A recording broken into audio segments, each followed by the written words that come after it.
Han pasado muchos años, pero probablemente todavía es visible la huella que, según el testimonio de muchas personas, dejó un ovni sobre un cerro en las serranías de Córdoba, en Argentina, el Cerro del Pajarillo. Una huella que, como verán después en el documental, tenía y probablemente sigue teniendo unas extrañas características.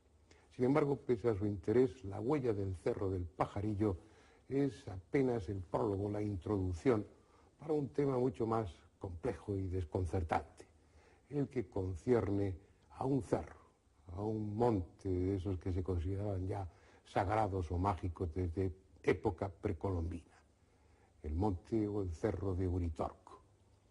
Un monte por el que entran y salen esferas luminosas de diferentes colores, al parecer como si fueran inmateriales, un monte que es recorrido por seres medio humanos, medio espirituales, que muchos afirman haber visto, un monte, en fin, por el que se puede acceder a través de una cueva a una ciudad, la ciudad de Erx, a caballo entre esta y otra dimensión.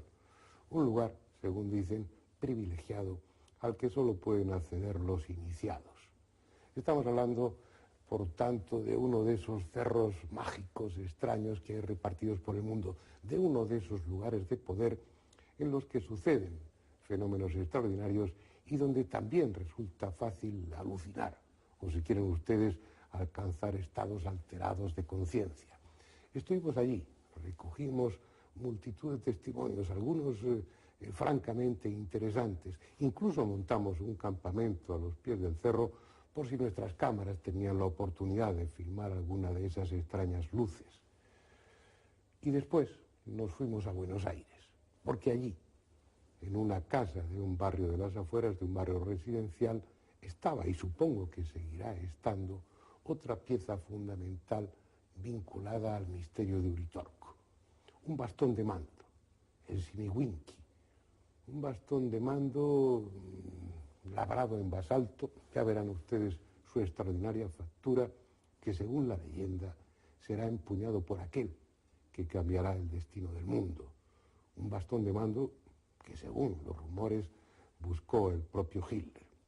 Pero en fin, eso es algo que ustedes decidirán cuando vean este documental. Pero sí quisiera aprovechar esta introducción para recordar a un gran amigo de aquella parte de Argentina, sin cuya ayuda habría sido imposible realizar este documental. Uno de esos investigadores locales que llevan muchos años trabajando, acumulando datos, muchas veces a costa de su propio bolsillo, y que merece nuestro reconocimiento. Me refiero a Jorge Suárez. Y sin más, les sugiero que nos acompañen al equipo de En Busca del Misterio a visitar Uritorco.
Pensé que en un momento determinado estaba soñando, porque eso me parecía imposible, pero de pronto reaccioné y el objeto se había detenido a unos 1000 metros del lugar, yo me dirijo hacia el objeto muy bien definido en su forma, un plato de los tipos convencionales, con una definición bien clara, el perfil bien claro, tenía un perfil bien ¿cómo se llama? Definido, ¿no? Un haz de luz bastante simple, suave, el haz de luz y un zumbido simplemente, no había ruido escandaloso ni nada por el estilo, era suave el zumbido del aparato. Yo mismo empecé a pensar de si seguía soñando eso, ¿no? Digo, estoy sangrando, veo el coche de pronto contra la columna destruido, cruzo el alambrado, entonces yo cruzo el alambrado y empiezo a contar los pasos, 1, 2, hasta conté 500 pasos desde el lugar donde había sido el accidente hasta prácticamente donde lo tenía al objeto volador casi detenido ahí. Claro, lo estuve viendo unos cuantos minutos, entre 12 y 16 minutos. O sea, no fue una cosa rápida que pasa por la vista de uno y desaparece, sino que fue realmente un momento un tiempo muy importante que lo estuve viendo. Y lo raro del objeto cuando se desplaza es que hace 3 escalas. Primero pega una escala del primer plano, segundo y tercero y desaparece. Un objeto realmente de 60, 70 metros de diámetro. Yo piloteo aviones, conozco más o menos lo que es el tema, no soy un neófito en la materia, tampoco soy un especialista ni nada por el estilo, pero eso realmente me asombró, quedé realmente, no sé, fue una experiencia para mí. Considerado aisladamente, el caso de Walter Koch, el intendente de Capilla del Monte, sería uno más dentro de la amplia casuística del fenómeno OVNI. Sin embargo, es solo uno de los muchos fenómenos extraños que se acumulan en esta parte de Argentina. Una zona de sierra en la que lo insólito se ha transformado en algo habitual. Pese a todo lo que aquí sucede, probablemente habría pasado desapercibido, no habría trascendido el ámbito de lo local, si no hubiera sido por la aparición de un ovni espectacular en enero de 1986 que atrajo la atención de los medios de comunicación. ¿Qué pasó? Que sentíamos un ruido nada más. Sentíamos el ruido, lo levantamos a ver qué era. Cuando lo fuimos a la pieza mía, estaba toda iluminada, pero nosotros no vimos, yo no vi más que el vislumbre. ¿Por dónde pasó la luz? Entonces estaba la casa llena de luz. Yo no quería ni mirarla la luz. Soy miedolenta. Señora, ¿qué sucedió con el árbol? Es que el árbol se deshojó todo. Se deshojó. En tiempo de verano quedó sin una hoja. Todo se cayó al suelo. ¿Hacía ruido la nave? Claro, como les digo que hace ruido, un ruido bárbaro. Hace ruido como si fuese un avión. Aquel ovni de enorme tamaño dejó, como testimonio de su paso, una huella sobre uno de los cerros cercanos a la casa, el que llaman del Pajarillo. La huella casi ha desaparecido con el tiempo, pero en estas fotografías de entonces se aprecia claramente la marca que quedó sobre el suelo. Tenía una forma elíptica de 115 metros de largo y 56 de ancha. Posiblemente uno de esos focos de luz que con frecuencia salen del ovni a tierra sin dispersarse y que los testigos suelen describir como luz sólida y que en este caso, por la inclinación del terreno, no resultó circular, como es lo habitual, sino elíptica.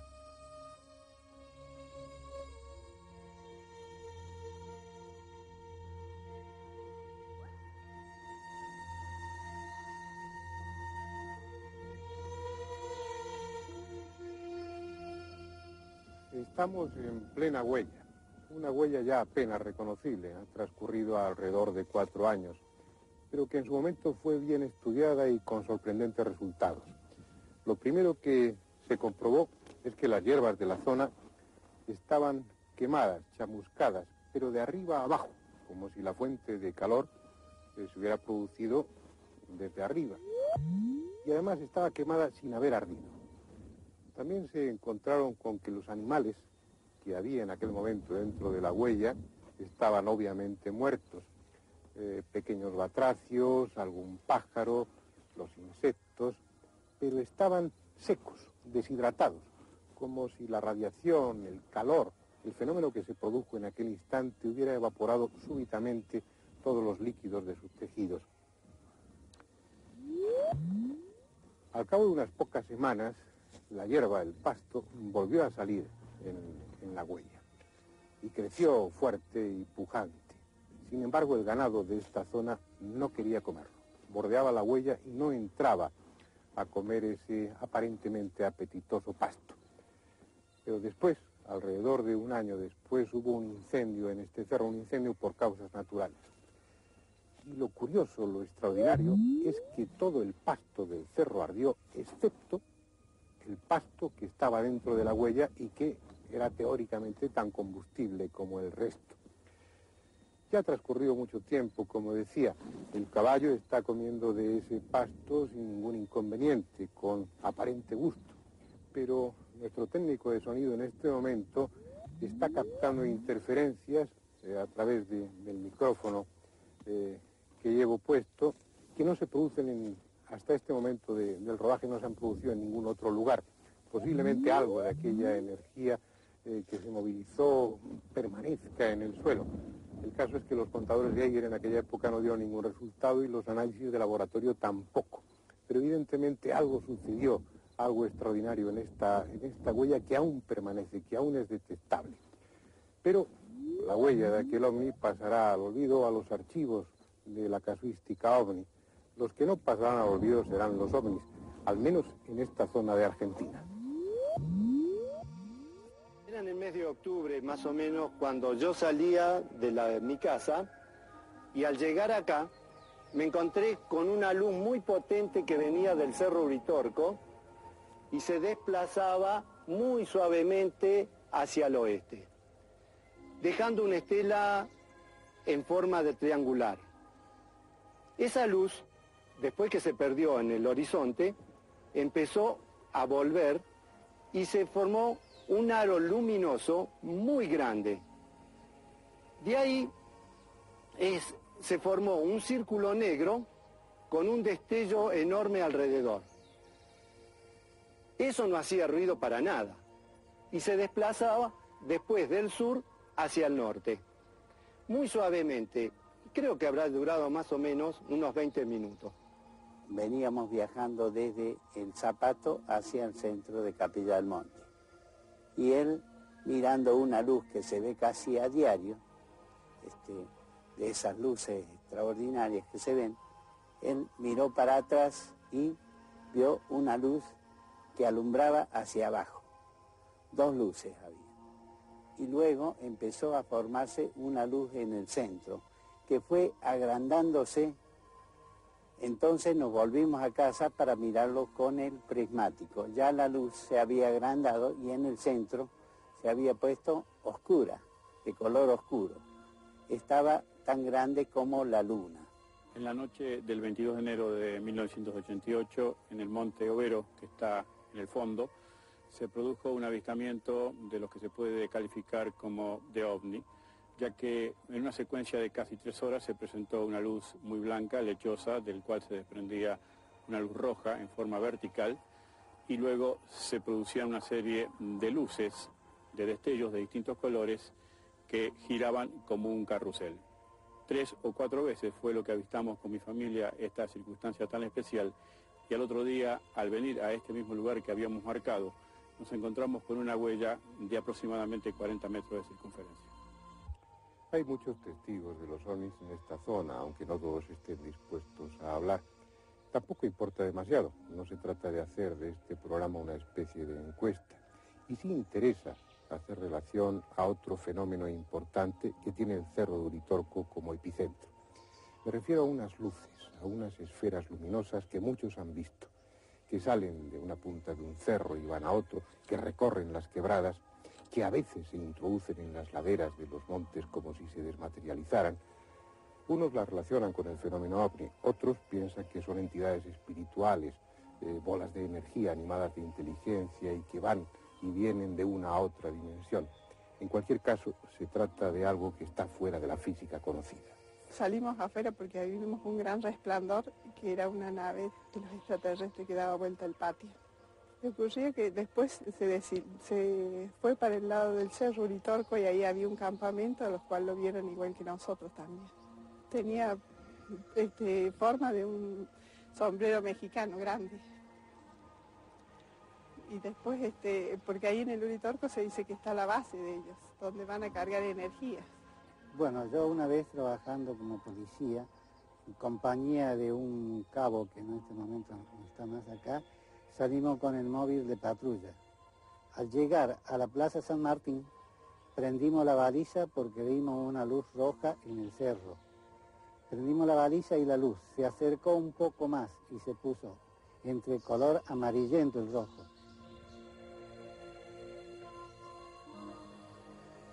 Esas luces ya eran conocidas mucho antes de que se empezase a hablar del fenómeno ovni, incluso antes de que llegaran los europeos a este continente.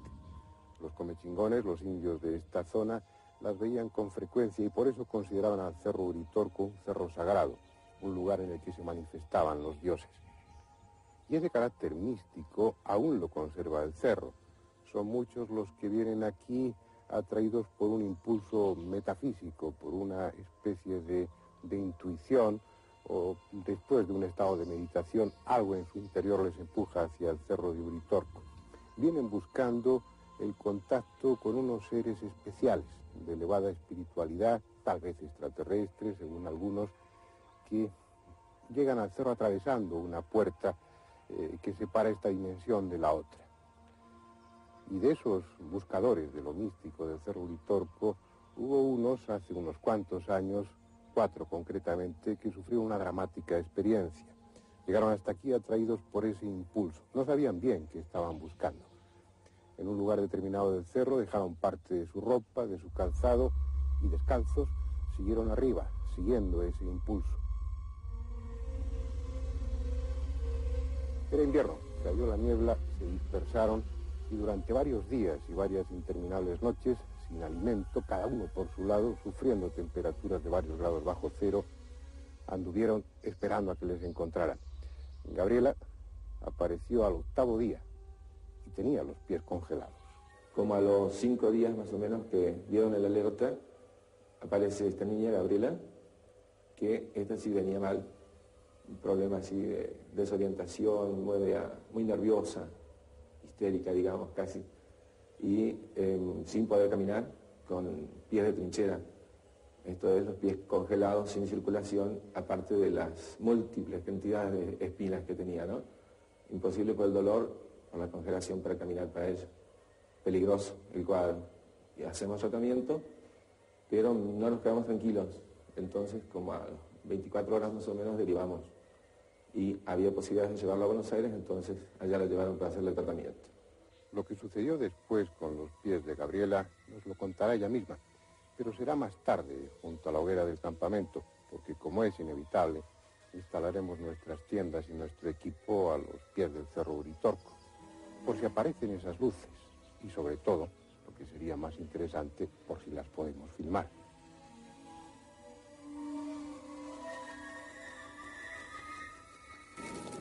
Gabriela, ¿qué fue lo que pasó con tus pies? Bueno, después que vuelvo del cerro, me internan en el hospital de Capilla del Monte con los pies en muy mal estado por las espinas, porque había estado caminando 8 días descalza con muchísimo frío. Entonces los pies estaban muy maltratados. A buscar del hospital aeronáutico. La directora del hospital no me da el alta. Me dice que cuando vaya, bueno, tengo los pies gangrenados, inclusive tengo gangrena de tendón porque no tengo sensibilidad y no tenía movimiento, tenía un edema, una arteria congelada. Me dice que no entiende cómo no me habían amputado hasta ese momento, porque la gangrena avanza, que íbamos a esperar hasta el día viernes, eso era al principio de la semana, para que la gangrena frene, eso se caiga porque era tejido muerto y hacer una cirugía reconstituyente. Cuando llega el día viernes, las expectativas eran de que se frene la gangrena únicamente, pero cuando llegó el viernes esa gangrena se había caído como si fuera una piel cuando está tostada y se cae, pero debajo los pies se habían reconstituido, el edema había desaparecido, por la arteria volvía a circular sangre, empezaban a crecer las uñas, un lunar que se me había arrancado por todo el problema de los pies volvió a aparecer y el médico se sorprendió muchísimo porque, bueno, eso no es lo que debe pasar, ¿no es cierto? Y, bueno, a partir de ahí, después siguieron una mejoría y hoy por hoy tengo los pies en perfecto estado. En un momento determinado la decisión era la de amputarte los pies, ¿no?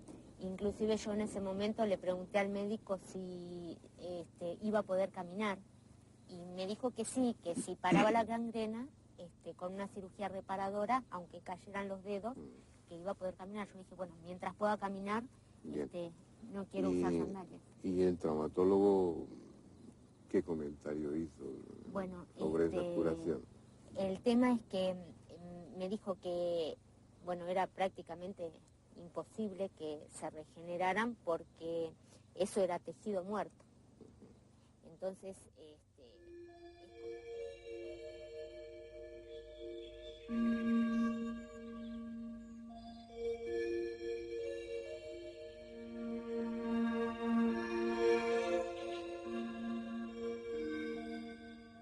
La verdad es que no han aparecido, al menos como nosotros hubiéramos deseado, con esa proximidad.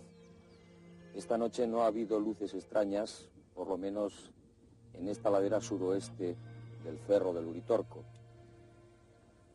Sin embargo, en honor a la verdad, tenemos que decir que hemos sido testigos del sobrevuelo de un objeto plateado, silencioso, que ha cruzado prácticamente nuestro campamento a una gran velocidad.